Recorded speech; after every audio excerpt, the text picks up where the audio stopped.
Bonjour, le présentateur virtuel de l'Agence d'information nationale d'Ouzbékistan vous présente un résumé des événements importants de la semaine dernière.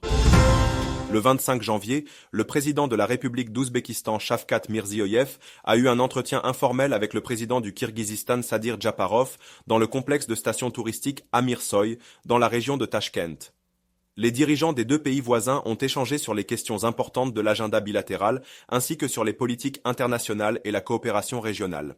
Ils ont conclu un accord sur la poursuite des projets conjoints visant à créer des centres de loisirs et de récréation compte tenu des géopaysages particuliers et de la diversité naturelle en Ouzbékistan et au Kirghizistan. Le 29 janvier, le président Shavkat Mirziyoyev s'est familiarisé avec les travaux en cours au Centre de la civilisation islamique en Ouzbékistan, où les travaux de construction sont entrés dans leur phase finale.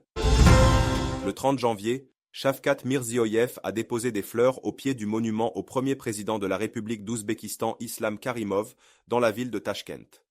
Les représentants des deux chambres du Parlement, Oli Majlis, de l'administration présidentielle, du gouvernement, des intellectuels et de la communauté de la ville ont également participé à la cérémonie. Des ayats du Coran ont été récités et des douas ont été faits.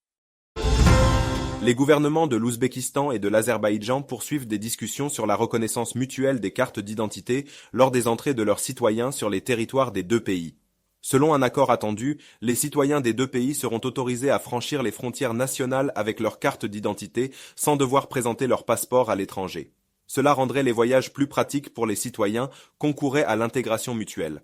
À l'heure actuelle, l'Ouzbékistan et la République kirghize ont un accord sur le passage par la frontière avec des cartes d'identité et ce système est en vigueur.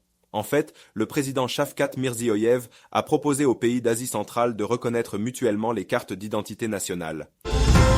Un bébé est venu au monde à bord d'un avion de la compagnie aérienne Uzbekistan Airways qui s'envolait de Tachkent vers New York. Le 28 janvier, l'accouchement a commencé chez une femme enceinte à bord d'un avion qui était en direction de New York. Un médecin gynécologue obstétricien et un chirurgien qui étaient présents parmi les passagers ont aidé la femme. Elle a donné naissance à un garçon. De ce fait, l'équipage de l'avion a dû faire un atterrissage d'urgence dans un aérodrome de réserve dans la ville islandaise de Keflavik. Après l'atterrissage, la femme a été hospitalisée dans un hôpital local. L'événement a eu lieu le jour du 33e anniversaire de la compagnie aérienne. C'est la fin de notre édition d'aujourd'hui. Restez avec l'Agence d'information nationale d'Ouzbékistan pour suivre les actualités.